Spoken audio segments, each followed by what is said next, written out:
2025 මැයි 14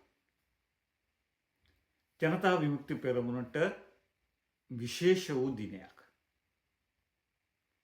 ඒ විශේෂ වූ දිනයක් වෙන්නේ මොකද? 1965 මැයි 14 වෙනිදා තමයි රෝහණ විජේවීර සහෝදරයා තවත් සමාජිකයන් 7 දෙනෙක් පිරිස 7යි.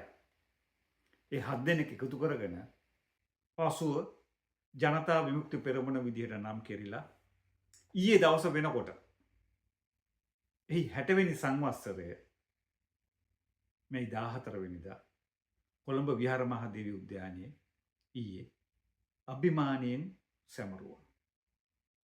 ඒක විශේෂ වූ දිනයක්.